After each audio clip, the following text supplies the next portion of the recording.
3 takes, not me. 2 takes if you lucky. First take, stop me. 4 takes, let's shoot. 3 takes, not me. 2 takes if you lucky. First take, you got me. Hey, good day. First take on a Wednesday. Max Kellerman, good morning. What happened to Hump Day? How are we doing? It's Hump Day. Hump Thank Day you. Eve, or yes, what no, we're not there yet. Oh. Friday Eve is tomorrow. Don't get ahead of yourself, but it is Hump Day. Stephen A., how we doing? What's going on, y'all? How you doing? Good morning. We're good. We're good. You have fun in Cleveland yesterday?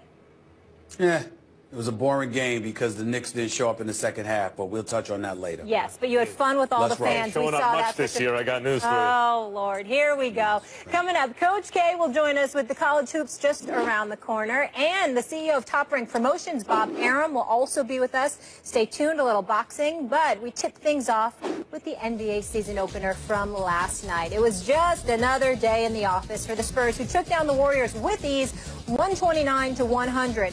In his Golden State debut, Kevin Durant led the team with 27 points and 10 rebounds, but it wasn't enough as Kawhi Leonard and LaMarcus Aldridge led San Antonio to the blowout victory.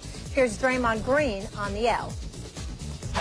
Short story tomorrow would be, you know, KD broke up the chemistry and we can't win with KD and all these other things, which is going to come with the territory. We're looking forward to that. We already know that's coming. Durant said after the game that the loss was a slap in the face. You know what, Stephen A.? Let's go there. Has Durant made the Warriors worse?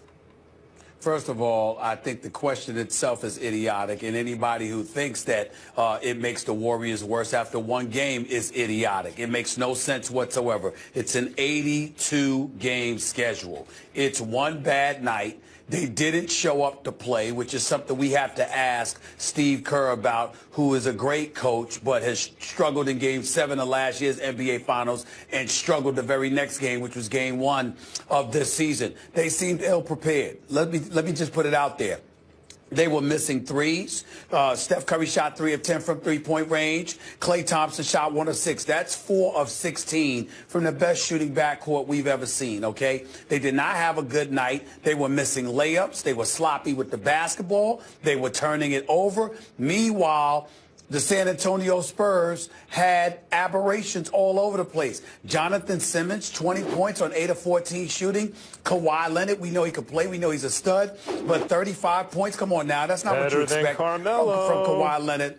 Well, what does that have to do with the price of tea in China? We're talking about the Spurs and Warriors. I'm sorry, I didn't know. Carmelo or Kawhi. But I didn't know that that's what we were talking about. I thought we were talking about the Spurs and Warriors last night. I didn't even know I said it out loud. You're already annoying him. Yeah, you did. Okay. The point is that, and I'm a little sick, by the way, but I'm all right. The point is that Kawhi Leonard is not going to drop 35 on most nights. Kawhi Leonard is a stud. We know he could play. But the kind of night that he had last night was by and large due to the sloppiness of the Golden State Warriors that gave the San Antonio Spurs an abundance of opportunities. San Antonio, obviously exceptionally well coached, came ready to play. They were ready for the season opener, and they performed like it. But the Golden State Warriors were incredibly sloppy. That is an aberration. That is not something that's going to happen on most nights against this team. It was a bad night. That's all it was. Of course, Kevin Durant has made them worse. We're talking about right now, are they better or worse than they were last year when they were a 73-win team that came within a couple of minutes, really a couple of possessions, of winning the finals again? Yes, they are worse for now. Just like when LeBron and Bosh got to the Heat with Wade, they didn't get worse because of where the Heat were coming from. But it took them a while to get going. Through their first 17 games, they were 9-8. And then they went 22-1. So, and made it to the finals where LeBron choked it away, but still they were favored and they probably should have won had LeBron not choked it away. So does Kevin Durant in the long run make the Warriors the favorites still? Yes, I believe he does. Do I think they're going to win the chip this year? Yes, I think they will. You take out Harrison Barnes in a death lineup and insert Kevin Durant. Boy, that's worse than a death lineup. That's a lineup will kill you and then kill you again in the afterlife. So I think he makes them better in the long run. But for now, and maybe for the foreseeable future, for the first 10, 15, maybe 20 games, they're not going to be as good as they were. That is a major piece to integrate into the chemistry of the team. And I don't just mean the way the death lineup maybe works. It's the way Steve Kerr has to juggle the pieces.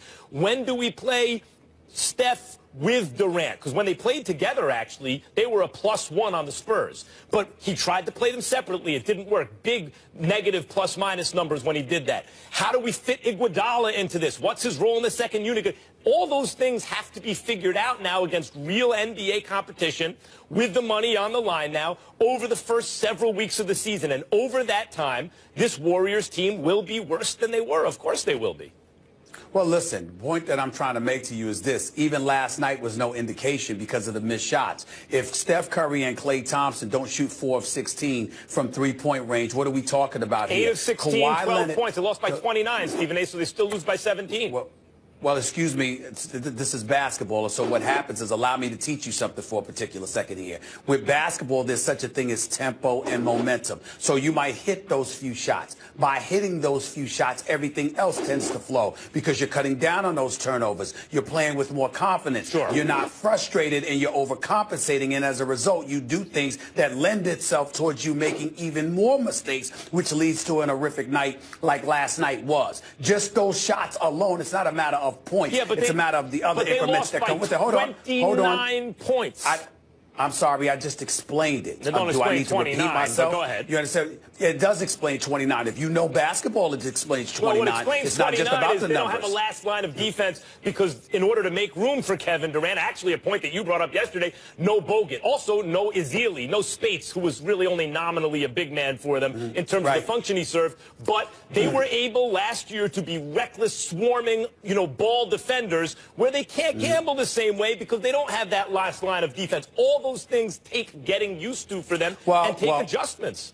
Well, I noticed that your strategy is not listening to me and then making a point to buffer your own point, even though it wasn't really a point because you didn't hear what I was trying to say. What I said was, in the interest of full disclosure for the audience out there, is this. When you're playing the game of basketball, if you're making shots and it emboldens you, all of a sudden you cut down on the turnovers. Your confidence is elevated, and the mistakes that you normally make that ultimately tend to snowball on you don't exactly occur. So it's not just about missing 12 of the 16 three-pointers that they made and how that would make up for it. It's not just about that. It's about alleviating the other mistakes that you would have predictably made if you didn't miss those shots. You also take into consideration Kawhi Leonard. Not only did he have 35 points, he went to the free throw line 15 times and made all 15 of his free throws. That's just 3 less than the entire Golden State Warriors team. And what happens when you're not making shots? What happens when you're getting frustrated? You turn the ball over and you tend to foul more because out of frustration, you do things like that, which is why he went to the line so much. So all of those things contributed to it.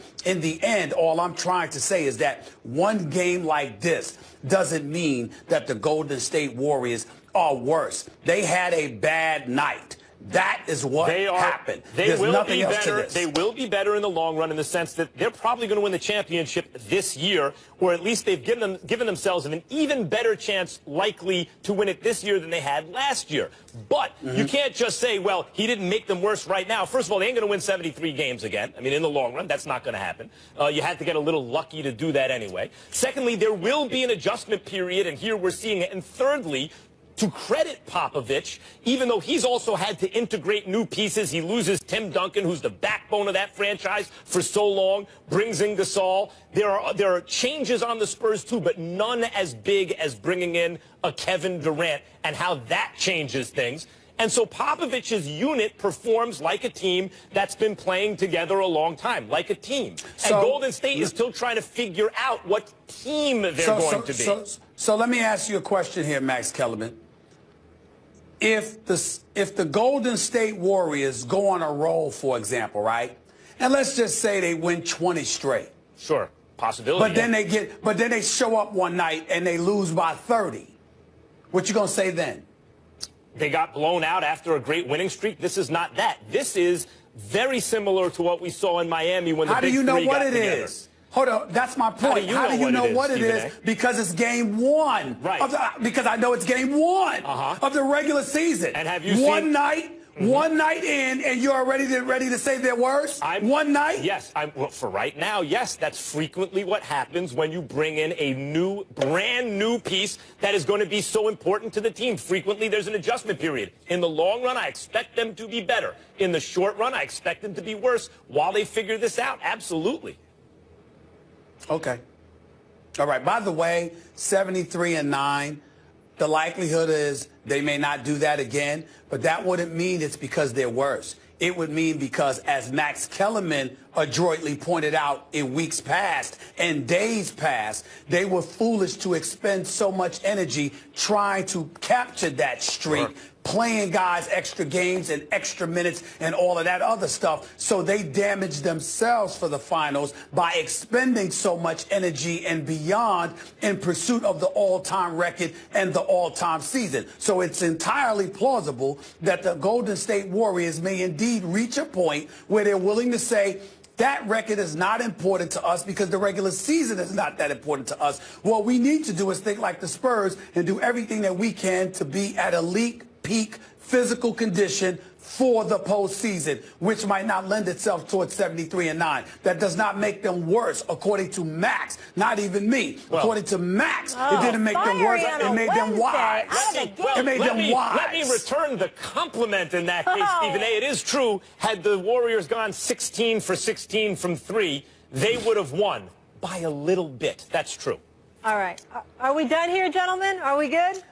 Who knows what Max? Who knows what he's going to say next? I don't know when he's done, but go ahead. Oh, testy. I like it. All right, enough of these two. We want to hear from you guys, our First Take fam. Go on Twitter, vote in our poll. Has Durant made the Warriors worse? Sorry, Stephen, I asked the question again. We'll share those results a little later in the show. But meanwhile, the Cavaliers picked up where they left off. They kept the magic rolling in the land last night with their new rings, crushing the Knicks 117-88. LeBron James started the season off with a bang, a triple-double with 19 points, 11 rebounds, and 14 assists in the win. Stephen A., did the Cavs prove they are the best team in the association?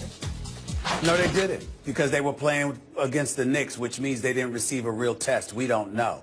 The New York Knicks, with their starting five, played decent enough basketball, particularly in the first half. But then in the second half, they didn't show up. They have no bench to speak of, and we all need to be thinking about Phil Jackson and when it's going to be time for him to get to L.A., because clearly he doesn't seem as interested as he should be in building an actual team here in New York City. Bottom line is that the Cleveland Cavaliers were head and shoulders above. Kyrie Irving went ballistic in the third quarter, put on an absolute show. The tandem of him and LeBron James shows why they're the champions and why they should be the favorites in the Eastern Conference. But whether or not they've proven they're the best, you have to go through a real test before we're willing to say that. And there's no way on earth that I can say that, because unfortunately the New York Knicks didn't provide the kind of exam needed to gauge such a proclamation. The Cavs proved they were the best team in the NBA by winning the championship last year. That's when they proved it. And there's been very little turnover on the team. Look, I know Della Vedova, he's the scrappy guy and everything. They really needed him when they didn't have Kyrie Irving or Kevin Love in the finals 2 years ago. Not as much did they need him in last finals, considering what was available to them. And obviously Mozgov, that's, you know, in a certain way similar to Bogut in the sense that he's a big body and he can act as a rim protector, and he's nimble for a big man and all that stuff. So they missed those pieces. But there's no real huge turnover by the standards of most rosters, especially after you win a championship, trying to hold on to everything. You're going to bring in some draft picks. There wasn't huge turnover. So this is basically the same team we saw just win the championship. And as of now, until the Warriors really get rolling, the Cavs are clearly going to be the best team in the NBA. And, you know, you got to give credit to the Spurs, although I think the Spurs in recent postseasons, because they've been out-athleted by other teams, are kind of, you know, put to the side until they prove otherwise. The Cavs once again show why they're the best. They're a cohesive unit. They have continuity from last year. And Stephen A., they have two great players and a couple other pretty good ones. Here's my problem with your position. you're not resolute because you're going to be dancing all year if you continue on this path. You've been very, very clear about how the Golden State Warriors are the favorites. Then you start out talking about how they're not better than they were last year, and last night proved that. Now you're coming with the Cavs, and you're talking about how they're the best team for now because they proved it last June. And, oh, by the way, here they are again, having played last night, but at the same time, you're not picking them to win the championship. Based on what you're telling me, how can I pin Max Kellerman down definitively as we look at this NBA season? Because I want to make sure I'm clear about what you're saying. You're saying Golden State is going to go to the finals against the Cleveland Cavaliers. Correct. And you're saying Golden State is going to win, correct? Correct. But early in the season, Cleveland will look better than Golden State because of the continuity issue which Cleveland has. And also, to the Knicks point, the reason I've been saying to people like you, and in fact you on this show, that the Knicks ain't making no conference finals,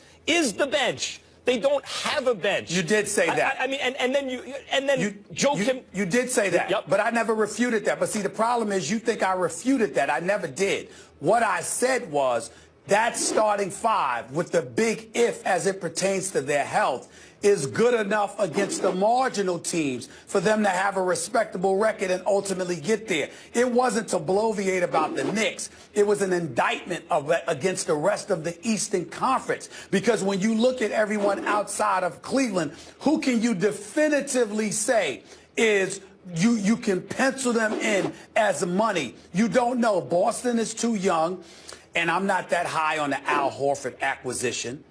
Indiana's got a new point guard. Indiana, I understand that. But again, I'm thinking about Melo, too. And I think about the standpoint, there have been times. I remember times when Jordan was playing. And I looked at Chicago, and I thought that there were teams better than Chicago. They just didn't have MJ. And I look at certain teams in the East, not Cleveland, of course, but I look at other guys, and I say to myself, all right, what if Melo went ballistic? Could they beat those teams? But I think they could. We've been arguing about this. That's the problem. You and others will overrate Melo and say, since they have Melo, that gives them a good chance. Then they don't do it, as they never do. And Melo is not one of the 5 or probably 10 best players in the league. And then those same people, including you, will say, well, because he doesn't have a team around him. See, if Melo needs to be traded, maybe Melo isn't as good as you think he is. Whoa. First of all, I'll give you credit for this. You have been resolute about Melo. That bravo to you. It's a rarity. But the reality is simple. When you talk about Carmelo Anthony, understand something. You and I are on opposite ends of the spectrum as it pertains to him. But when I'm talking about the New York Knicks, I'm also talking about the rest of the Eastern Conference outside of Cleveland. Toronto? I don't have a lot of faith in those guys. Even Toronto. They're better thought that than last Knicks. year. I think, well, Dwayne Casey's a hell of a coach. Kyle Lowry and DeMar DeRozan can really play. But Bismarck Biyombo being gone, I think, relatively hurts them. Valanciunas, we'll see what he does this year. I look at things like that. I'm looking at Jeff Teague in Indiana, which is why when they asked me the question, I specifically stated that Indiana's a possibility to go up against Cleveland. And I mentioned Toronto. I said the Knicks had an outside shot, and I wouldn't completely dismiss them. But under no circumstances did I label them as the team that would definitively meet Cleveland, because I know the Achilles that plagues this franchise. And I get all of that. All I'm saying is, at the end of the day, where the dichotomy exists between you and I, is that I firmly have more belief in Melo than you do. Yes, you do. As a matter of, well, we can talk about the Knicks another time because this can go on and on. But I got some more bombshells for you on the Knicks as this season goes on, Stephen A. Yeah, well, they ain't going to be bombshells, because bombshells implies that it's something about them that I don't know and won't find out until you tell me. And I assure you, there ain't a damn thing you can tell me about the Knicks that I don't already know. Oh, this is going to be fun. We'll leave it there. It is going to be fun, and it's still early. Plenty more First Take coming up. We stay in Believe Land. The World Series kicked off last night with a big win for the Indians, leading the Cleveland Police Department to troll the Cubs on Twitter. They filed a missing persons report for the Cubs offense. Hashtag rally together. Goose egg, go Tribe. That is so wrong. We discuss if Cubs fans should be in panic mode. That is next. strikeouts over 6 innings. The Cubs struck out a total of 15 times in the game as they're now trailing 1-0 in the series. History not on Chicago's side either. Listen to this. The winner of Game 1 has won 6 straight World Series and 24 of the past 28. Not a great sign for those Cubs. So, Max, I start with you here. Is it times for those Cubs fans to panic? No, not yet, but it's hilarious that they will. What's wrong with you? Yes, I'm anti-Cub fan, as a matter of fact. I can't Stop take it anymore. it. Oh, it's so curse. sickening, Stephen A. It's like the Red Sox fans in '04, and then the whole country gets behind them because of the curse, and it's been so long. Oh, I hope they lose. That's right, Cubs fans. I hope you lose. I'm rooting for Cleveland. That said, the panic can come when you see a stat like you lose Game 1 in a best-of-7, and the last 24 teams to win Game 1 have gone on to win the series. Oh, excuse me, 24 out of 28 teams have won the World Series when they win Game 1. And so you look at that and you go, man, that All-Star game is too influential. Look at that. You got to start it in Cleveland because of some stupid All-Star game.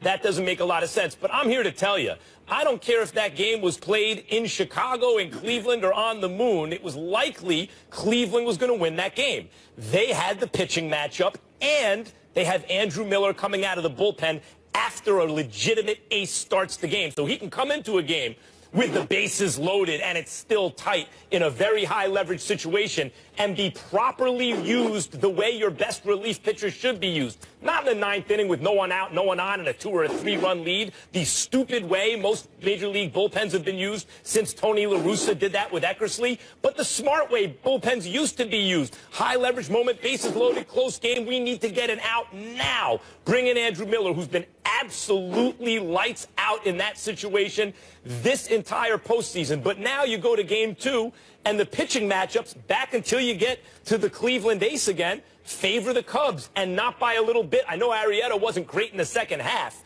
but between him and Bauer, I'll take Arrieta all day. I think the Cubs even it up, and Cubs fans should calm down. But I'm glad they're panicking now. Well, first of all, that last comment was not necessary. I mean, what emotional investment do you have? You're supposed to be a New Yorker and a Yankee fan. What the hell are you worried about how they're feeling for? They haven't won a World Series in 108 years. Give them a break. Give them a break. Stop messing with them. Here's what I would say to you. Cubs stuff. Bottom line is this. I'm still going to roll with the Cubs because I'm not going to change my pick like some people I know. But I will tell you that I am concerned. And if I were them, I would be worried. Panic would be a bit too extreme, but I would be worried. Here's why. This ain't the first time they've been shut out in this postseason. They were shut out a couple of times against the Dodgers. And then when you look at the Indians, who are boasting an ERA of less than 2 throughout this postseason, against the Red Sox, against the Blue Jays, and now the Cubs, where 96 batters have been struck out. I mean, that's just not something that you can ignore. I'm looking at them right now, and I'm saying these boys are legit. They ain't playing games. They going out there, and they're handling their business. And if you're the Cubs, you've got to wonder how much longer can you continue to dance against destiny in a sense, or ride destiny's wave. At some point in time, you have to handle your own business the way they did, particularly in games 5 and 6 of that NLCS series against the Dodgers. Bryant's got to step up. Montero's got to step up. Rizzo's got to step up. All of these guys got to step up. And Schwarber, even though he came back after only being out since Game 3 of the regular season, coming in there and smacking a double, that was a big-time strikeout he suffered from at the hands of Andrew Miller, and I think it was in the 8th inning. So I'm looking at them right now, and I'm saying when your bats, usually in a World Series, you come in with momentum, or even if you don't have it, you build it and you build off of it. What's concerning me about the Cubs is that they seem to be this roller coaster ride.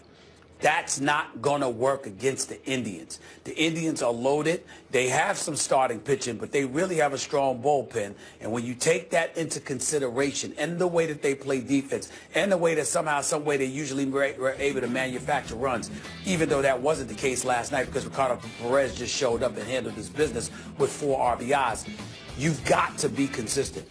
And speaking of Perez, we got to give him credit. Because the game that he called behind the plate, Kluber gave him a lot of credit as well. He should. This dude seems to know all the tricks of the trades and what the batters are looking for. He seems to really do his homework when it comes to those guys coming up at the plate against his pitchers. And he knows what to do. And Kluber gave him all the credit in the world because he said the only time I messed up is when I didn't execute what he asked me to. So you've got a catcher, and I don't underestimate catchers at all, man, because catchers call the games behind the plate. They control those pitches. They make sure that they're doing the things that they're supposed to be doing. And right now, Perez seems to be flowing and rolling at the most opportune time. So that's just more things that works against the Chicago Cubs. And I hope they step up and handle their business. But I'm getting a little bit worried for them. Not to mention he smacked a couple home runs here, and not that many catchers have ever done that. And the list is very impressive of the handful that have. And now he's on that list. Correct. In the postseason, it's pitching and defense. All those things that you heard if you were a kid growing up, or if you're a kid now and somehow you still like baseball, which, you know, it's been widely reported is an aging sport in terms of fan interest. So most of the people who are really into baseball a little bit older. And as kids, we always heard it's pitching and defense in the postseason. And I always thought, come on, why would it be pitching if it's also hitting in the regular season? What changes in the postseason? But this has been studied, and the conclusion is it is, in fact, pitching and defense in the postseason. When you look at how much of an influence, how correlated offense, scoring runs is, or a high-powered offense is to winning the World Series, the answer is not very. So the Cubs offense, Stephen A., that you're hoping to come alive, it's usually not what happens in the postseason. They're going to have to pitch. Now, their bullpen isn't the Cleveland bullpen because they don't have a guy like Andrew Miller who they bring in high leverage moments. But a weakness, which was the end of the bullpen, has been addressed in the biggest possible way when they got Aroldis Chapman. So they have superior starting pitching in terms of the depth of the staff. But they got to score to get a lead. Closer. They got to score to get a lead to give Chapman something to protect. And that's their problem. They're not doing that on occasion. Well, I mean, Bauer's been blown up in this postseason a little bit, giving up a couple home runs, has not been, like, if you look at the number 2 and number 3 pitchers for Cleveland, I might take the Cleveland ace, but I'll take the 2s and the 3s from Chicago. So I think if they even this up in Game 2, you're going to feel a lot differently heading into Game 3. You're probably right about that if that happens, but that would mean that we have to rely on Jake Arrieta to step up. And over the last 3 months, he hasn't been the Jake Arrieta we once knew and loved for the previous 16 to 18 months. That's my only concern. Yeah, I hope the Cubs fans are concerned. I'm just oh sick my of gosh, it. Cubs fans, I'm rooting for you. Please ignore the troll to my left. So sick of it. Oh, the Cubs, we haven't won in so long, and all the country, Goodbye, Max. Sweethearts. We're going to break. Goodbye. And on a much more serious note, add the Josh Brown situation to the list of situations the NFL just didn't seem to get right the first time. We'll discuss what the NFL can learn from this after the break. Stay here. The NFL placed Josh Brown on the commissioner's exempt list Friday for violating the league's domestic abuse policy. Then yesterday, Brown released the following statement to Adam Schefter. I'm sorry that my past has called into question the character or integrity of the New York Giants, Mr. Mara, or any of those who have supported me along the way. I have taken measures to get help so that I may be a voice of change, not a statistic. It is important to share that I never struck my wife and never would. Abuse takes many forms, and it is not a gray area. Through the past several years, I've worked to identify and rectify my own behaviors. The road to rehabilitation is a journey and a constant modification of a way of life. My journey will continue forever as a person determined to leave a positive legacy, and I embrace the opportunity to show and speak about what has helped me to be that man. In the interim, I'm cooperating with the Giants and the NFL. Thank you to everyone that has supported me. I will not let you down. So after Josh released that statement, Giants owner John Mara releasing a statement of his own where he decided to not keep Josh on the commissioner's exempt list, but to release him. We believed we did everything at every juncture in our relationship with Josh. Our beliefs, our judgments were misguided. We accept that responsibility. Will Kane now with us. How we doing, Will? Good. Good morning to you. Good morning. I want to start with you here. What can the NFL learn from this? Well, I think that the NFL has a choice to make. The NFL, the New York Giants, individual teams can either choose to stand by their convictions, develop principles, and do what is right for both victims and the accused, or it can cave to the grandstanding of the media and the mindlessness of the mob. I believe that the New York Giants originally tried to do what they thought was right. Now, ultimately, they gave in to publicity and PR, as we've seen the NFL over and over do. It's a business. It's driven by the audience, a.k.a. the consumers, and often the media. So ultimately, it will bend to the will of the popular public. That doesn't mean it was right, ultimately, in what they did yesterday. Now, listen, I need to say these caveats every time, but I don't believe it is ever right to place your hands on a woman. I grew up in a culture and in a place where the definition of what a man is certainly undercut by anyone who would touch a woman in any sort of violent way. But that being said, I don't think this is that simple, Molly, Stephen A., and Max. I don't think it's as simple as those that are for domestic violence and those that are not. I think the Giants and John Mara attempted to indulge some very difficult questions that all of us should. Questions like, what is the standard of guilt when we decide somebody has or has not committed domestic violence? When should we give allowances for when someone is actually actively seeking help, which it appeared that Josh Brown was? When should we afford second chances? That's a deep moral question. I think the Giants, and I can't say this for certainty, but I think the Giants were attempting to indulge a lot of these questions. But ultimately, that's not allowed anymore. What is only allowed now, and this is largely driven by the media, and this is where I get the most upset, because it's a complete dereliction of our jobs, but you're either on the side of domestic violence or you're not. That's what we've reduced this to.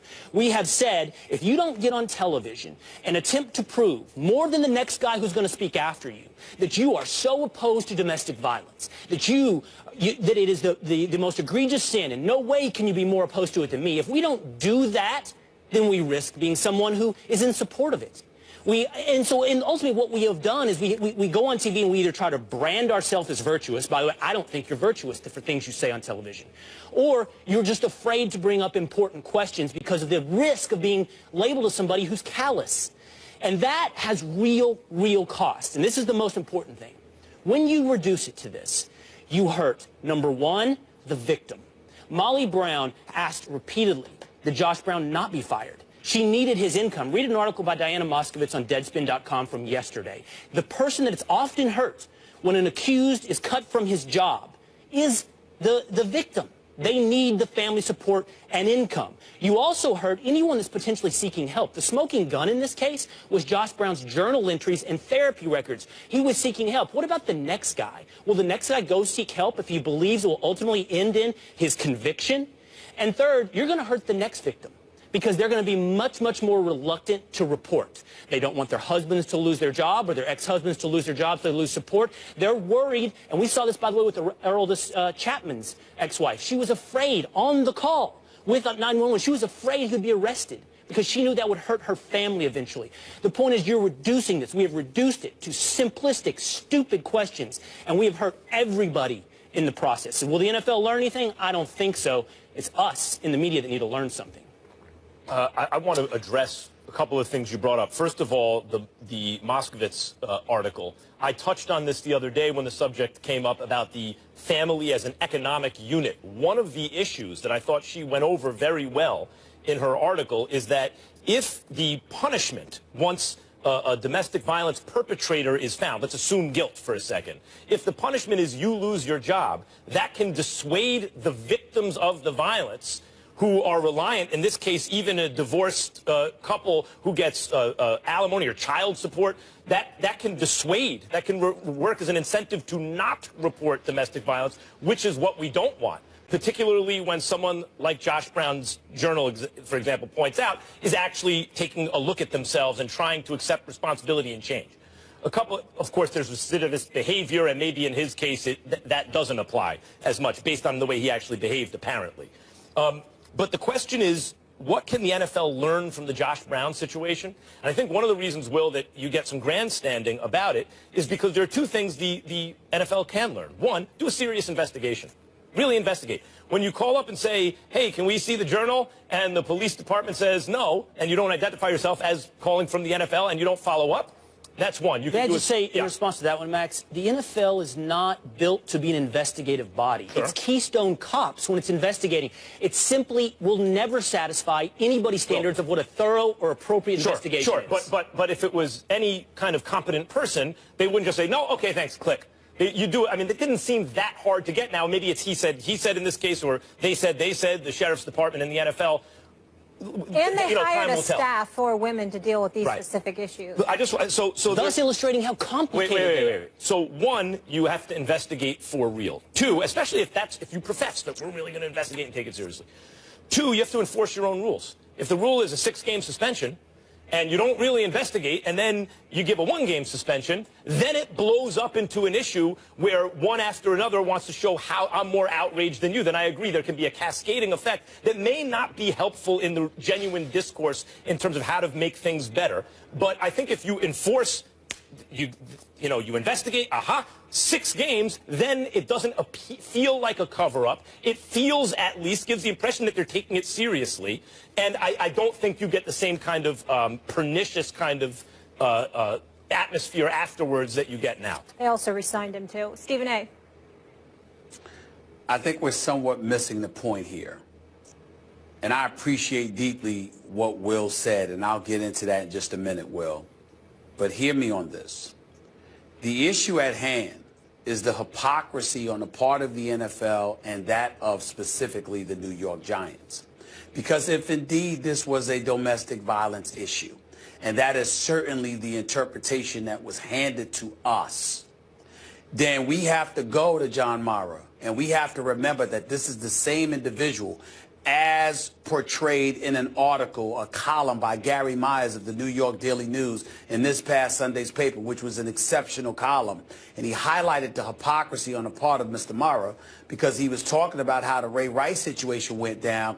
And one of the people very, very upset with how things were handled was Mara at Roger Goodell, because he thought a heavier hand should have been brought down upon Ray Rice from the initial circumstance of the situation when he initially got 2 games and before the video had come out.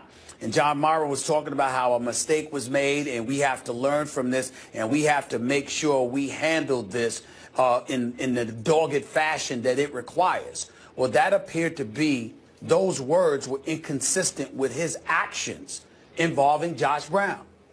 The question is why? Why was it inconsistent, John Mara? Why was it inconsistent, New York Giants? Why was it inconsistent, NFL? Because Roger Goodell, through Lisa Friel and an assemblage of women that he had hired to investigate these matters and address them adroitly, what happened? You basically didn't do anything but hand down a 1 game. The fact that you put him on the exempt list just shows that it's something that you could have done earlier, but you elected not to do so when all of this pomp and circumstances about having a new committee with these women who were supposed to help you make these decisions were put in place, and then it wasn't exercised. So we have a negligence of duty on the part of the NFL, and certainly on the Giants organization, courtesy of Mr. Mara. Now let's go to what Will Cain just said. Will makes a very interesting point when he brings up how we, as the fourth estate, the media, simply hears the word domestic violence, and that's that, without investigating. He's absolutely right. And I actually don't give a damn about that if you put your hands on a woman. Because if you put your hands on a woman, the hell with all of this. You need to pay the price immediately. What gives me cause to pause is that when Josh Brown accepted being on the exempt list, and he didn't appeal anything, hasn't fought it, and took the liberty to explain himself, what he specifically said is, I've never struck my wife. So if we're talking, let's just say for the sake of argument that he didn't hit her, he didn't grab her, he didn't shove her, he didn't push her. Now we're talking verbal. Now when it comes to verbal and there's no physical altercation, that needs to be investigated. Right. Because 2 people arguing with one another, I'm not saying in any way that this is the case because I don't know. What I'm saying is, if we were to find out that Josh Brown's definition of abuse was that he cussed at her because she cussed at him and they were cussing at each other, I would be embarrassed that we, as a fourth estate, would feel the need to get involved with something like that. Well, because wait, it's like, oh, you're cussing at each other, and that's why we've been talking about this. Now, if there's any kind of physical violence whatsoever, to me, that's non-negotiable. But in terms of just verbal communication with one another, I don't know if that's any of our business to be passing judgment against somebody without a thorough investigation as to what all the facts may be. You don't require that necessarily when it comes to fisticuffs, because you ain't got no business putting your hands on a woman. But if it's just verbal, I don't know if that's any of our business. I'm not going to interrupt the conversation. I just want to add one thing. Josh Brown had been physically violent with her more than 20 occasions over the past several years, according to his wife. So I want to make that clear. So physical 20 times. And in his journal. So he's lying then. So he's lying then. No. Then he's lying. I'm just saying, to me, this is an illustration of why this deserves an elevated and complicated conversation. Josh Brown, in his journals, admitted to physically abusing Molly Brown. He also says he never struck her. So there's some gaps there, but they don't necessarily contradict each other. It adds Molly complicated questions, which I think is this. First, regarding the hypocrisy question that Stephen A. brings up. It's easy to be holier than thou when you are on the outside looking in, when you don't have to deal with these complicated questions about what exactly did Josh do? How is he trying to repent? Is he trying to get help? John Mara was on the outside in the Ray Rice case. He's on the inside this time. And so he's dealing with the dirty details of life now. So that's why he appears hypocritical. Because when he was on the outside, he's just like us. He can pass simplistic judgments. But Will, what I'm saying to you is you can't let him off the hook, because he's the one that felt the need to speak up about something when he knew he was on the outside. It's possible. So you don't get to acquire cover for yourself because now you're on the inside, because you didn't give those on the inside cover when it came to something that you were not involved in, meaning Mr. Mara. Right. You didn't give them any cover. Well, so why should you get it now that you're the one on the inside? The only answer to that, Stephen A., is that we have to be in pursuit of right, not getting even. We have to be in pursuit of finding ourselves on the side of righteousness. And by the way, if I'm being too naive, if I'm giving John Mara too much credit and assuming good intentions, I would ask you, be cynical. Just be cynical. Let me ask you this. Hold on, just to finish this point. Do you really think that the New York Giants thought his 37-year-old kicker was so important to their team that they should risk looking lenient on domestic violence? Or do you think that in a post-Ray Rice world, they wanted to appear like, oh, domestic violence, it's no big deal? I don't think they really thought that way. And by the way, listen to Josh Brown's teammates. Do you think Victor Cruz wants to look like a guy who doesn't care about domestic violence? Be cynical throughout the process, and you'll find yourself back at the place where you have to say, there's some complicated details here that have made it not into the public discussion. With all due respect, you sound a little bit like a cross between Dr. Phil and Oprah here. And what I mean by that is this. You're basically saying, if you're looking at Mr. Mara, okay, excuse me, he wasn't looking at it this way, he wasn't looking at it that way. Well, we don't know what the hell he was looking at. All we could go by are his actions. I understand, because as I understood it, Josh Brown said he didn't strike his wife, but he admitted to physical altercations, and which y'all just confirmed, reiterated to me, because we had discussed this the other day. But based on what his letter from the other day, he tried to come across as if he's never really physically harmed her. He was trying to give that impression. That's the way I took it. I want to take it back to Diana Moskowitz's excellent article in Deadspin about this. What makes one of the things, and we were talking about this, I guess, late last week, I suppose. One of the things that makes domestic violence different and worse than other forms of violence is the family as the economic unit. Even if the family's separated, especially in the NFL, high-paying jobs, we're talking about the likely breadwinner in the family, the majority of the family's income. And so, once again, in terms of the moralizing that everyone correctly does, because you want a public sanction against this kind of behavior, but you don't want that to be a wave that washes over every detail in such a way that in every single instance it results in the loss of your job, because that job is what Molly Brown is dependent upon right now, and one of the reasons she was hesitant to report. I get that, but at the end of the day, no disrespect to anybody, but the bigger issue, and I agree with organizations like the National Organization for Women and others when it comes to this. At the end of the day, you can't sit up here and say, well, you know what?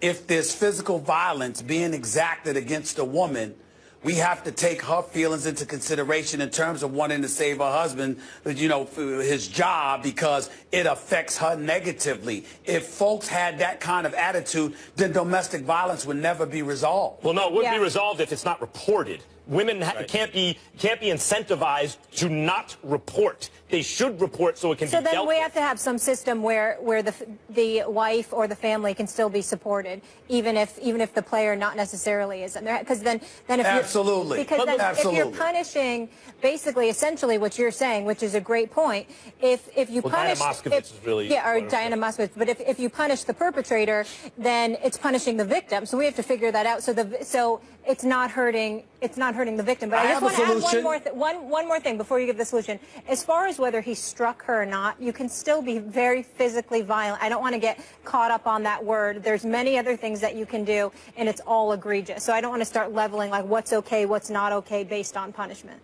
Well, none of us are. Hold it. None of us are trying to absolve him in any way if there were physical violence. My point is the verbal part. If there's no physical violence and all it is verbal, that's a bit more trickier. To me, it's not tricky at all if it's physical, because there should never be any kind of physical violence. By the way, even if it's non-physical in a strict sense, if there was a history of physical violence and it's a big, strong football player behaving in an intimidating way, that also can be received as the police said when they saw Molly Brown. They said her behavior was consistent with someone who has suffered domestic abuse.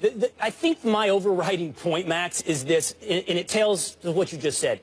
We have to ask more questions and honestly have fewer conclusions, because not everybody, Molly, has the same definition of what they mean when they say, I was physically abusive. I don't know totally. That's not realistic, Will. I don't know what Josh Brown completely meant, and you don't either, because the other day when he said he didn't strike her, everybody's like, oh my gosh, I assume he admitted to that earlier. We don't know. What I'm saying, and Max, if you broaden the category to non-physical, we don't know what that means either. I'm sorry, Stephen A. I'm saying that from a conclusion perspective, one has to be drawn, because what the NFL is saying is that it's affecting our bottom line. Yeah. When the impression was we were not dealing with this, it was compromising their bottom line, which forced them to deal with it. So not having any conclusions is not, or having less conclusions, as you would say, is not going to work. You have to draw more conclusions because the public is demanding it, and a vast majority of that public are women. This is what they care about, and they're right to feel that way, and you have no choice but to address that. You can't wiggle around. I just want to say the media and the NFL have a choice to make. You either are going to do something to really combat domestic violence and you really care about it, or you just want to look like you do.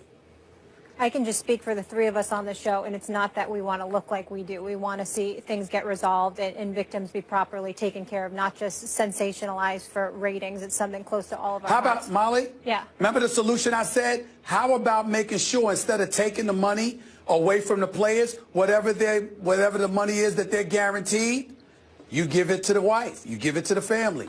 They don't get it. I'm with let the wife get it. We'll leave it there. Will, thank you, and appreciate your perspective on all of this. Or the victim. Yeah. When we come back to the court. During last night's Warriors loss to the Spurs, Charles Barkley reiterated that he doesn't see Golden State winning it all this year. Is he right? We'll get into it. LeBron James is responsible for the super team is because on nights, he performs like Mike, anyone, Tyson, Jordan, Jackson, Action, Pat Gun. LeBron James' supreme talent warrants people to try to create super teams. He's changed the status quo. He's taking the power out of the owner's hands. He's doing short-term deals. Players now looking like, I don't have to stay 15 years in one team. He's kind of to blame for this parity in the league where everyone thinks they got to join super teams to beat my boy LeBron James. One love to Stuart Scott. Molly, my wife advised me to take off the shirt and put on some clothes. I listened to McQueen. And Max, we on one accord about who? The super team. It is LeBron James' rule, and everybody else is bowing down to that. Bottom line is this. They all feel Mickelson's to his Tiger Woods.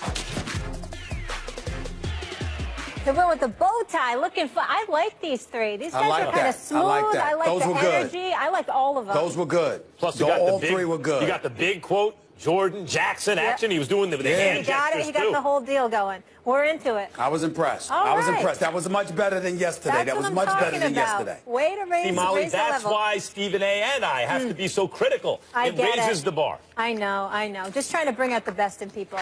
Let's get into it. The Warriors started 36-0 at home last season and didn't lose at Oracle until April, but Golden State fell to the Spurs 129-100 in their home opener last night. Charles Barkley has been one of the Warriors' biggest critics, even with the addition of Kevin Durant. During TNT's coverage of NBA's opening night, Barkley reiterating his position that this Warriors team will not win the chip. I said to you, the year they won, I said, everything worked out perfect. Every series that year, they were down in the series, and one of those teams were missing their star player. And I said to you, if they can win the championship this year, get through a gauntlet, shoot jumpers, I would get on my knees this show and say I was wrong. And let me tell you something, I'm going to say the same thing this year. I don't think you can win the championship just out shooting people. Stephen A., what do you think? You agree with Charles Barkley? Not necessarily. The Warriors, as far as I'm concerned, they came within a Draymond Green suspension of winning back-to-back titles. And certainly adding Kevin Durant, who's one of the prolific scorers this game has ever seen, and a top 3 player on the planet as far as I'm concerned, I think it's very possible that they could pull it off. That doesn't mean that they will. It remains to be seen. There's a season to play, no doubt, but they're the prohibitive favorites for a reason. And I think that the way the game is played now, I think Charles Barkley would be absolutely right. If this were back in the day, you'd see guys getting smacked on their arms, smacked on their shoulders, kneed in the groin, tripped up, all types of insidious stuff happening to them. You can't get away with that in today's game. It's a pretty boys game, to be quite honest with you. LeBron James is rough and tumble. He could play in any era. But the reality is that it's a game that caters to more finesse rather than physicality. And because of that reality, I'm just of the mindset that Charles Barkley is wrong in this estimation. If the Golden State Warriors don't win the championship, I don't think it's going to be because they're primarily a jump shooting perimeter team. I think they could win a championship playing like that. And I think in order for somebody to beat them, they're going to have to stop that. It's not going to be, because the Golden State Warriors prefer to shoot jump shots rather than get to the hole, that they're not going to win. That's not going to be the reason why they're not going to win, because they're certainly going to make enough shots to try and pull it off. The great Charles Barkley, who is the greatest TV star there is, I think, including everybody, is wrong about this. And I think the reason I disagree with that, though. I think I'm bigger. I think he's got you. Go ahead. I think he's got you beat. I think the round mound to rebound got you, Stephen A. I know. It's not a bad matchup, though. But I think he's wrong, Stephen A., because he has a horse in this race. He has skin in the game here because he's anti-analytics. I mean, that's really, I think, what it comes down to. He comes from an era where you couldn't win the whole thing as a jump shooting team. But then what happened was there was a rules change. And I was among the very many who thought, it's not that big a rules change, really, that it's going to fundamentally change the kind of team that can win a championship. But it did. It did. The hand checking, the whole thing, the zone defense, everything changed in such a way that allowed for a much easier time if you were a three-point shooting team. And analytics that actually studied this and did the math that you hate so much when I do, Stephen A., backed it up. And to give Mike D'Antoni credit, he was the first, I think, to truly understand how you can really more efficiently exploit the rules changes, and then Popovich and others took that to the next level. Look, the Cavs are a three-point shooting team. When the playoffs started, they were shooting the lights out from everyone, against everyone. Now, Barkley can sit there and say, yeah, but you also have to do X, Y, and Z. Well, of course. Of course, you also have to play defense. You also have to do all those other things.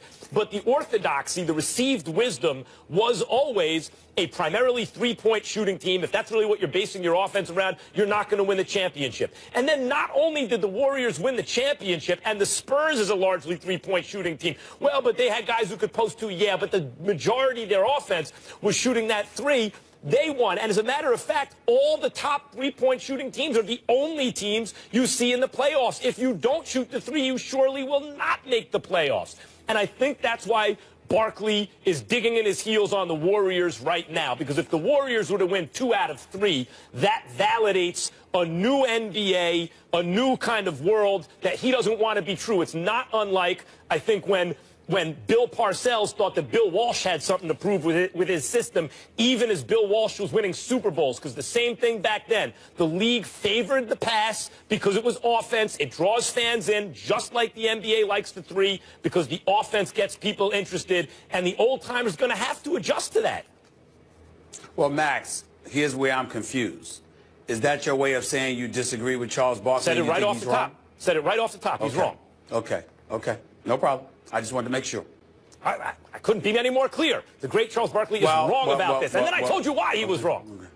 Well, you told me why for quite a long time that I damn near forgot that you said he was wrong. Now I understand. I appreciate it. The greatest irony in television is when Stephen A. complains about mic time. That is the greatest irony in television. All right, you two, let's go. You evidently don't listen to yourself, but go ahead. It's all right. I love listening to myself, as a matter of fact. Not as much as you love listening to you, but I do love listening to myself. That's true. I hear you. I hear you talking. All right, we're done? We're good? We're done. Okay. Yes. Well, Barkley isn't the only one who seems down on the Warriors. Draymond Green's mother chimed in on Twitter saying, taking Dre out of plays is not going to get us wins. I said it and don't care what y'all think about it. No energy. It's flat. It's broke. So I'll leave you with that. His mama. Coming up, we have Coach K with us. We'll ask him about his thoughts on Durant and expectations for the Blue Devils this season. Stick around. Blocked by Jeter. But how about Chase Jeter protecting the rim? Nard just can't miss. He's going to be a big-time scorer here in Jersey. Allen got to get a shot up. He's going to try to get fouled. He drives it. The whistle banks it in at the buzzer. Are you serious? Partially blocked. Duke ball. And Duke is going to win the game. What an amazing win by Duke. College Hoops, it's almost here. Can't wait. We now welcome a very special guest. He's entering his 37th season of head coach of the Duke Blue Devils, where he's a 5-time NCAA champion. We welcome Mike Krzyzewski to the show. Coach, thank you so much for being with us. No, it's an honor. I actually watched the show, and I have critiques of Stephen A. Oh, please, feel free He to never share wants them to with hear us. it. He never wants to hear it. He's not a coachable guy, which I'm sure the two of you have found that to be true. We're coachable. And you know what, Coach? While that may be true, I have to tell you as a teammate, he is a team player, so go figure. Well, you're trying to make points with him now because, you know, but he's got talent, so we'll put up with him. Yes, exactly. Exactly. Speaking of talent, Coach, I want to start with you here. We talked about the Warriors losing to the Spurs last night earlier in the show. Obviously, you've coached most of the Warriors stars during the Olympics. How do you think KD is going to fit in with Golden State when things get going?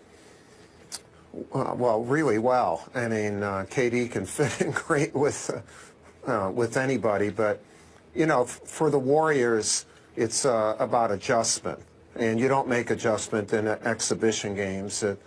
You make adjustments in real time, and the guy on the other bench, Pop, they're a well-oiled machine already. So that result does not surprise me. And you know, it's October, and give them some time to get to know one another, and don't put number of losses like an over and under about how many losses and how many wins they're going to get.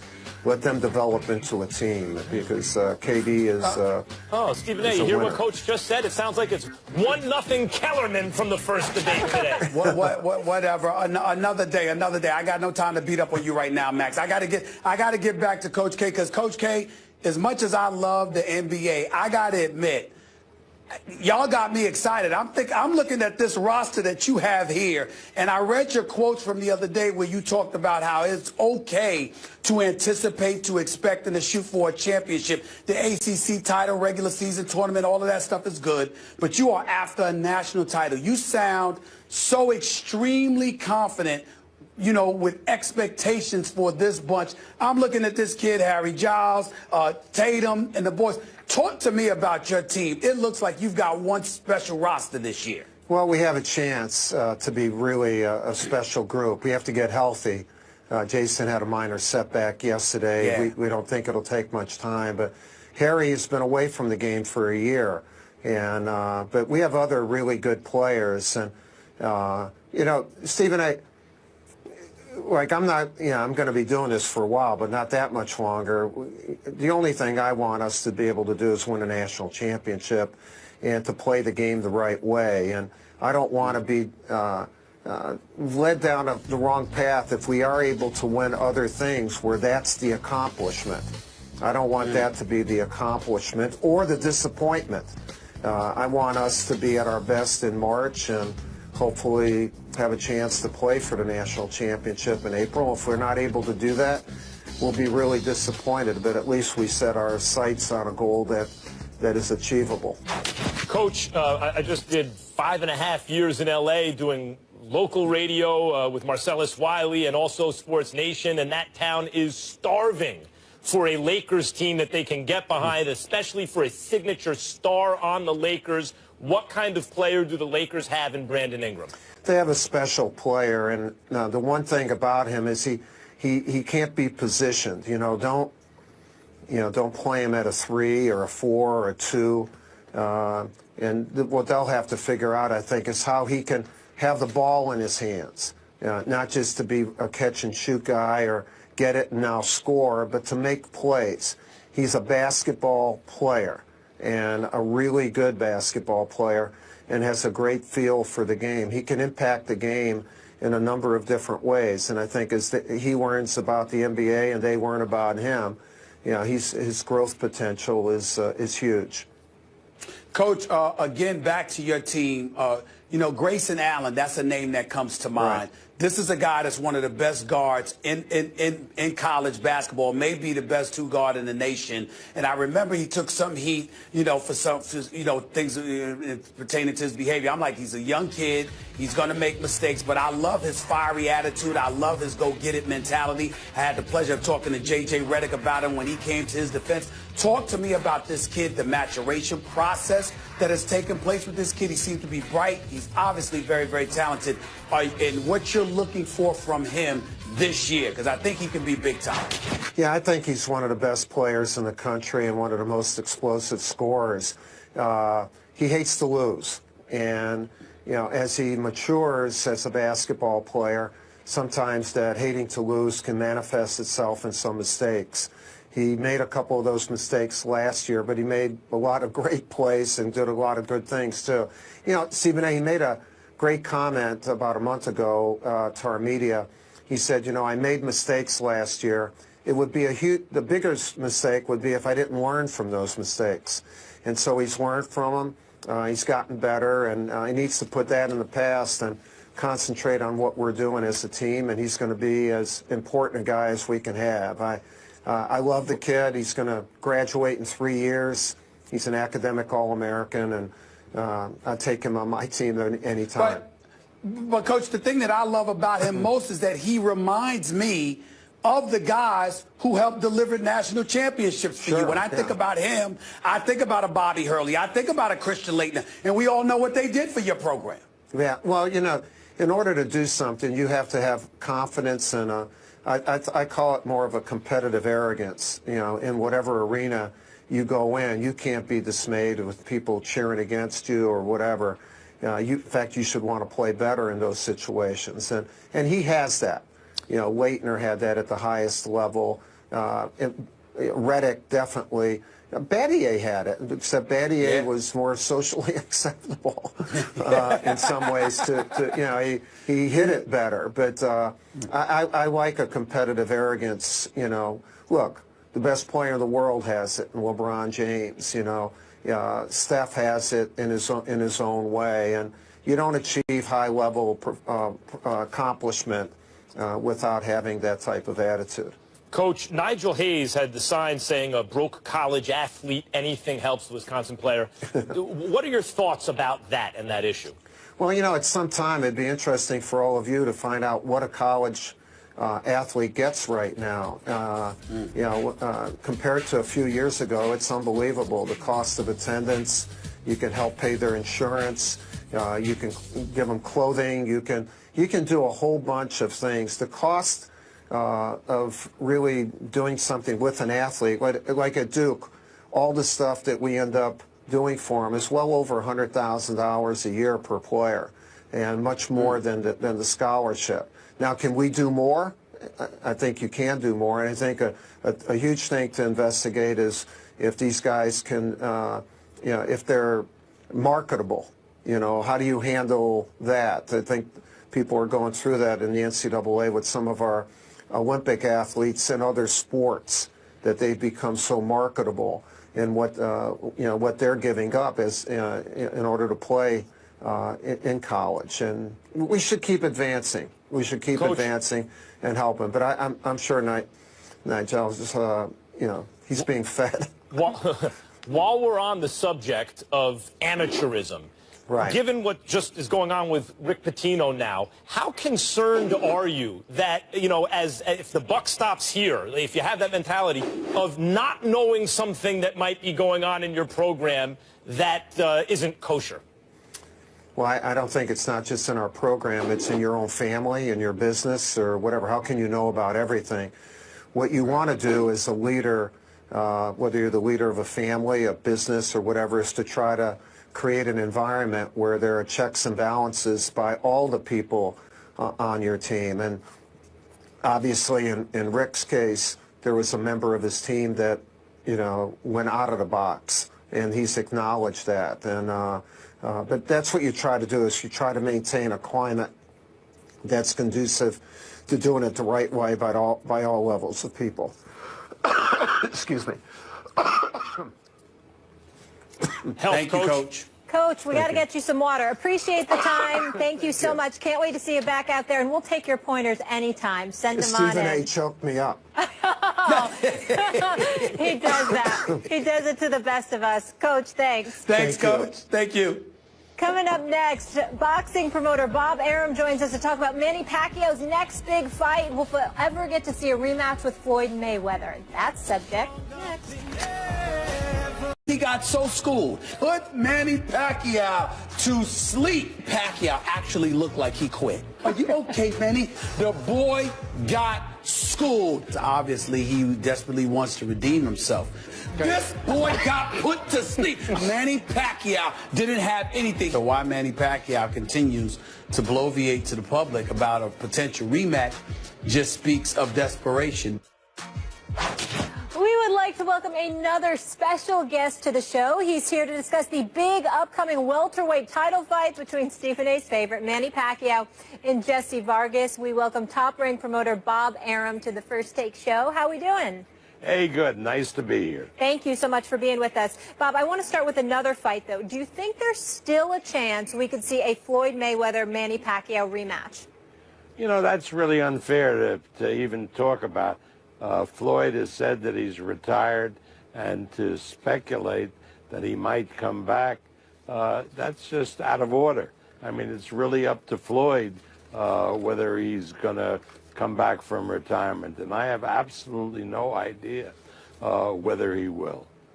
Well, Bob Arum, I want to move on anyway because I want to talk about Manny Pacquiao for a second. He said that he was going to retire, but now he's back fighting. Why is that, and what is his ultimate goal? Okay, first, Stephen, you have to realize what's happening here. What's happening here is something that I have never seen in 50 years of boxing. Manny Pacquiao was elected to the Senate in the Philippines. There are only 24 senators. 12 get elected every 6 years. Before he was elected, he promised the Philippine people that unlike Marco Rubio in the U.S. Senate, that he would make every Senate session, wouldn't miss one. So he's now on 15 Senate committees, and he attends every single session of the Senate. So that means that from 9 in the morning till 7 at night, he is a senator in the Philippines, and a very respected senator, I may add. And he trains for a fight, runs in the morning, and goes into the gym at night. Now, I don't know how he can do that. I don't know if it's possible. We'll see on November 5. He loves boxing. He wants to continue as a fighter. But I have never seen a world-class fighter who has a day job that takes all this time while he's competing at the highest level. Bob, Max Kellerman here. Terrence Crawford was the fighter that a lot of people were talking about, assuming Pacquiao wins, and he's favored to do so. What are the odds that we see, given the fact that whether or not Mayweather says he's fighting, that remains there in potentially, at least, which is a huge payday. Given that that payday remains potentially there, what are the odds we see Pacquiao in against Terrence Crawford at some point? Well, first, Max, let me talk about the Vargas fight. Sure. Because the odds started Pacquiao a 10-to-1 favorite. They're down to 5-to-1. Vargas looks terrific. Vargas is bound and determined not only to win the fight, but to knock Pacquiao out. I don't know who's going to win the fight, but one thing I'm sure, it's going to end in a knockout. Yeah, Vargas is a solid fighter who's gotten better, even shown more power recently, but still Pacquiao is a 5-to-1 favorite at this point. Assuming... Well, it's a 5-to-1 favorite because nobody who's setting those odds have been to the Philippines like I have, and to see the kind of workload he has, I really mean that. I mean, it's crazy, the hours that he puts in, and people say, well, you know, he's an athlete, so how can anybody take him seriously as a senator? But remember, Manny's been all over the world, and a lot of these senators haven't. So they look up to Manny because he has a world view, because he's traveled the world. So, Bob Arum, you sound worried. Are you worried because you're worried about his schedule and how that may affect him? Or are you more worried because Jesse Vargas is being underrated to some degree in your eyes? Which one is it? Jesse Vargas has become a terrific fighter. He has a trainer, Dewey Cooper, that has turned him from being a defensive fighter to being an offensive force. And when he won the world title, he knocked out Saddam Ali, who is a terrific fighter, was a member of the U.S. Olympic team, and he knocked Ali out cold.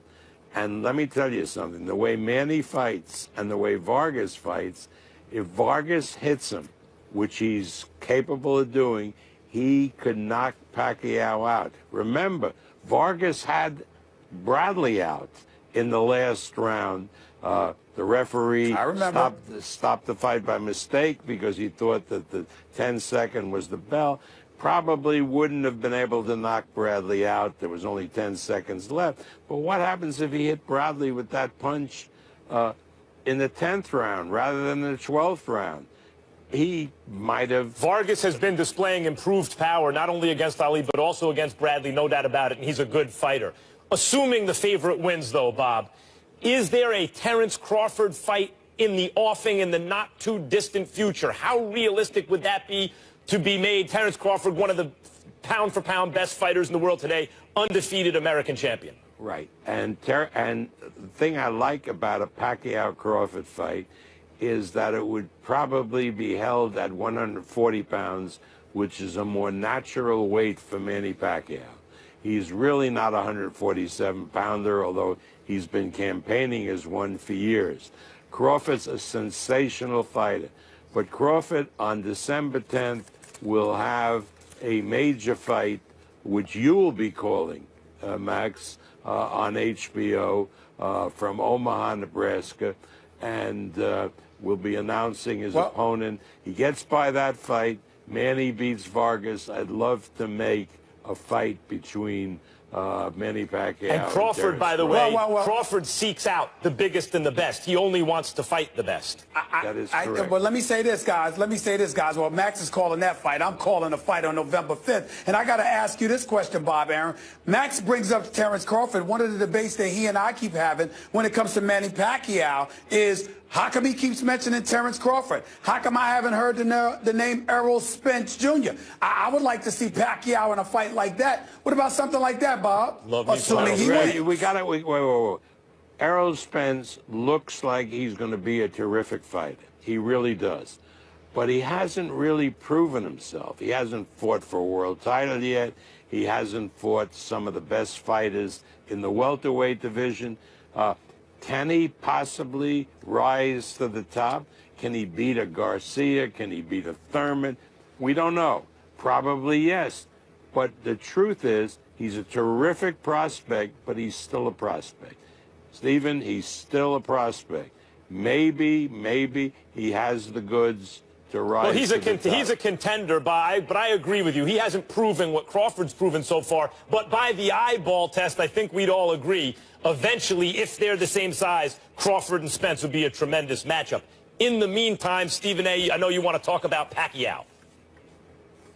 Well, listen, I'm just looking at Pacquiao, and I'm of this mindset.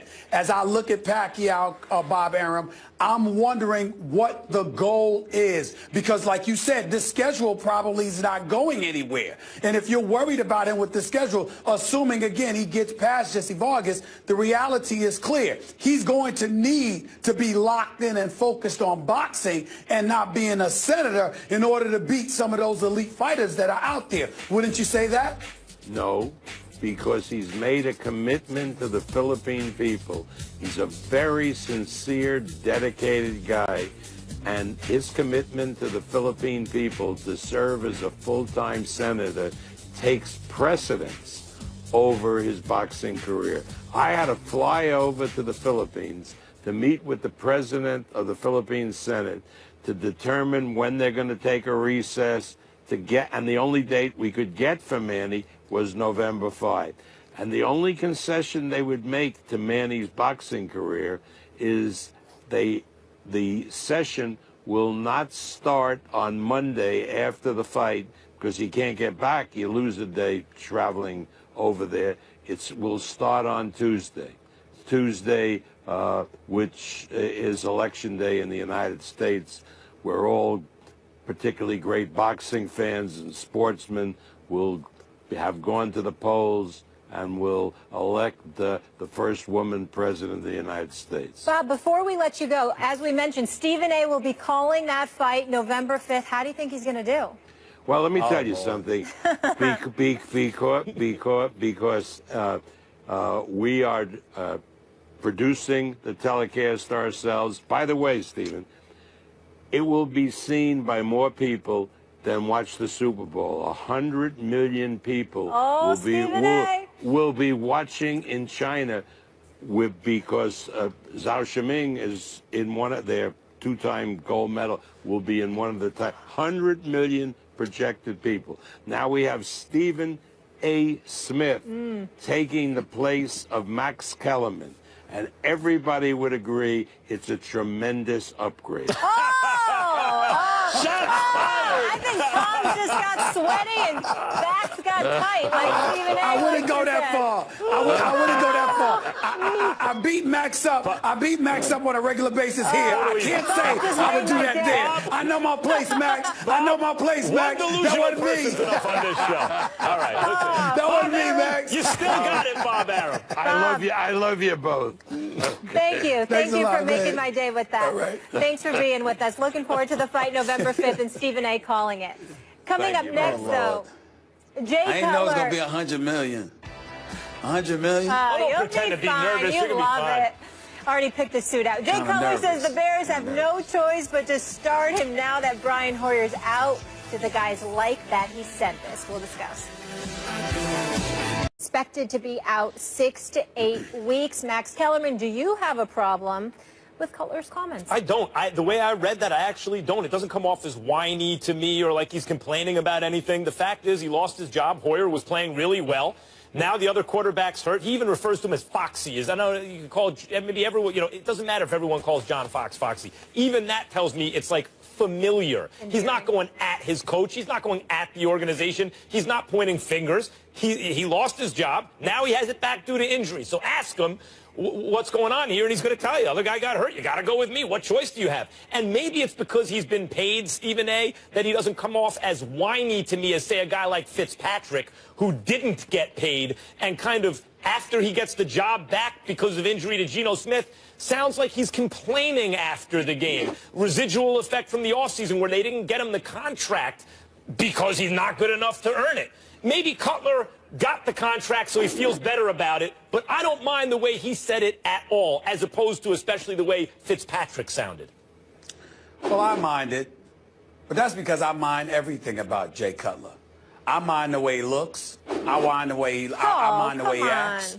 I'm serious. I mind the way this stuff comes out of his mouth. When I'm talking about his looks, I'm talking about smugness. The fact of the matter is that Jay Cutler came across as somebody that basically looked at John Fox like, what choice do you have? That's right, I'm here. So what? Because he sounds like somebody who's removed from caring. Now, I don't know that to be true because I don't know him from a can of paint, and I understand that. I'm not his wife, I'm not his child, I'm not his teammate, I'm not his coach, but Jay Cutler has been a walking piece of mediocrity for quite some time. And I've been on the record calling him the worst quarterback in football, not because of his athletic ability or his ability to throw the football or anything like that, because I know he's better than most in that regard. Why I call him the worst is because he is devoid of leadership ability from a position that requires exactly that in order to galvanize the troops around them and maximize the potential that exists within the team. That's not Jay Cutler. Jay Cutler is a guy that signed on the dotted line that makes sure he shows up to work so he can sit up there and say he did his job so he can get his check. He is not somebody that comes to work every day hell-bent on winning and is sick to his stomach because his team doesn't do it. In 9 full seasons as a starting quarterback in the NFL, he has produced a winning record 3 times. That is it. He is who he is. The sooner he gets the hell out of Chicago, the sooner they can start rebuilding their franchise and moving in a forward direction. Because unless you have already you already have an established culture, a la New England or somebody like that, Jay Cutler can do nothing but take you backwards. It is just that simple to me. That is how I view him, and that is how I view everything that is associated with him as a football player, not as a person off the football field, but as a football player on the field and anything associated with being a quarterback. He is not somebody that I would want on my team. That will never change, and that is the way that I feel, period. Well, one thing that we certainly don't tolerate on First Take is smug people, Stephen A., so maybe you're right. How dare he look smug? How dare he look smug, especially with the people on this show. You and I talking about a quarterback. That's exactly what we should get on about. Definitely a smug attitude. You don't look, hold it. You don't look smug. You're a choir boy. I will accept the smug tag. I don't know about that. You are a choir boy without question. But me, could I say I'm smug? Sure, but here's the difference. Here's the difference. My winning percentage far exceeds Jay Cutler any day of the week. Well, not since about, 3 or 4 months ago it hasn't. Something happened where you've been taking a lot of L's. The facts They're looking at your mechanics, how many steps you're dropping back. Are you keeping your eyes on the field? You know what the trick is? They're blaming your offensive line. Why is he taking so many L's? Here's the deal, Max. You try to fool our audience by wearing what looks to be the same suit every day so they can act like it's Groundhog's Day. When you have a moment, they can sit up there and say, well, that's the same thing. He must have won. But it ain't going to help you. When you guys clown each other. They know better. Everyone knows. They know better. Everyone knows the best dressed guy on TV. Boy, he's lucky. He's lucky. He's lucky my voice is messed up. The egos I deal with. Do you see these egos I deal with, people? You too. All right. More First Take after the break. Stay with us.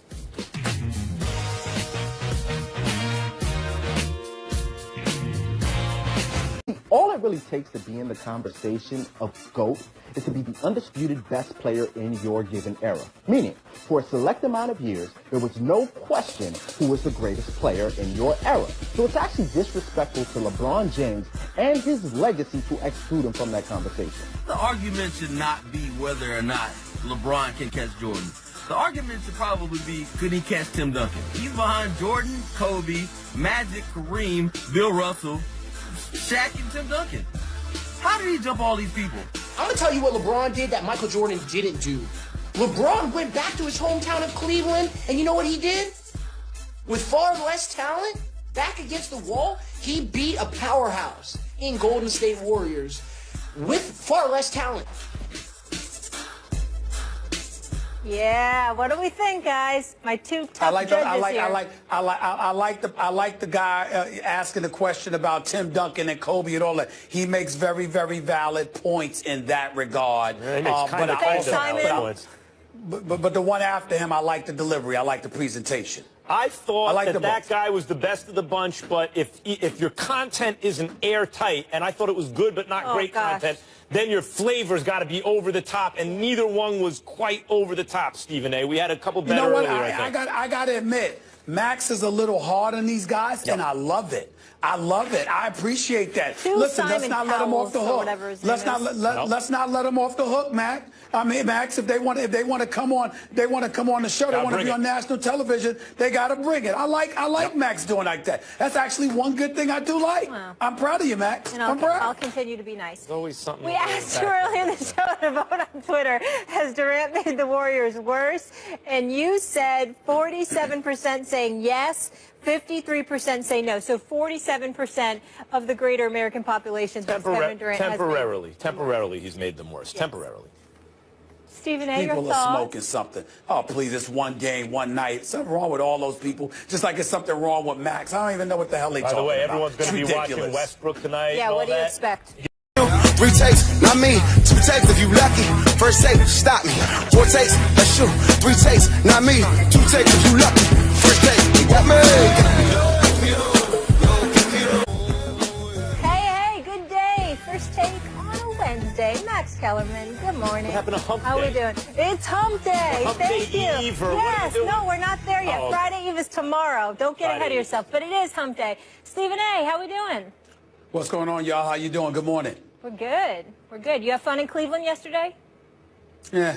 It was a boring game because the Knicks didn't show up in the second half, but we'll touch on that later. Yes, but you had fun with all the fans. Showing up much this year, I got news for you. Oh, Lord. Here we go. Coming up, Coach K will join us with the college hoops just around the corner. And the CEO of Top Rank Promotions, Bob Arum, will also be with us. Stay tuned, a little boxing. But we tip things off with the NBA season opener from last night. It was just another day in the office for the Spurs, who took down the Warriors with ease, 129-100. In his Golden State debut, Kevin Durant led the team with 27 points and 10 rebounds, but it wasn't enough as Kawhi Leonard and LaMarcus Aldridge led San Antonio to the blowout victory. Here's Draymond Green on the L. Short story tomorrow would be, you know, KD broke up the chemistry and we can't win with KD and all these other things, which is going to come with the territory. We're looking forward to that. We already know that's coming. Durant said after the game that the loss was a slap in the face. You know what, Stephen A.? Let's go there. Has Durant made the Warriors worse? First of all, I think the question itself is idiotic, and anybody who thinks that it makes the Warriors worse after one game is idiotic. It makes no sense whatsoever. It's an 82-game schedule. It's one bad night. They didn't show up to play, which is something we have to ask Steve Kerr about, who is a great coach but has struggled in Game 7 of last year's NBA Finals and struggled the very next game, which was Game 1 of this season. They seemed ill-prepared. Let me just put it out there. They were missing threes. Steph Curry shot 3 of 10 from three-point range. Klay Thompson shot 1 of 6. That's 4 of 16 from the best shooting backcourt we've ever seen, okay? They did not have a good night. They were missing layups. They were sloppy with the basketball. They were turning it over. Meanwhile, the San Antonio Spurs had aberrations all over the place. Jonathan Simmons, 20 points on 8 of 14 shooting. Kawhi Leonard, we know he can play. We know he's a stud. But 35 points, come on now. That's not what you expect from Kawhi Leonard. Well, what does that have to do with the price of tea in China? We're talking about the Spurs and Warriors. I'm sorry, I didn't know. Carmelo or Kawhi. But I didn't know that that's what we were talking about. I thought we were talking about the Spurs and Warriors last night. I didn't even know I said it out loud. You're already annoying him. Yeah, you did. Okay. The point is that, and I'm a little sick, by the way, but I'm all right. The point is that Kawhi Leonard is not going to drop 35 on most nights. Kawhi Leonard is a stud. We know he could play. But the kind of night that he had last night was by and large due to the sloppiness of the Golden State Warriors that gave the San Antonio Spurs an abundance of opportunities. San Antonio, obviously exceptionally well coached, came ready to play. They were ready for the season opener, and they performed like it. But the Golden State Warriors were incredibly sloppy, That is an aberration. That is not something that's going to happen on most nights against this team. It was a bad night. That's all it was. Of course, Kevin Durant has made them worse. We're talking about right now, are they better or worse than they were last year when they were a 73-win team that came within a couple of minutes, really a couple of possessions, of winning the finals again? Yes, they are worse for now. Just like when LeBron and Bosh got to the Heat with Wade, they didn't get worse because of where the Heat were coming from, but it took them a while to get going. Through their first 17 games, they were 9-8, and then they went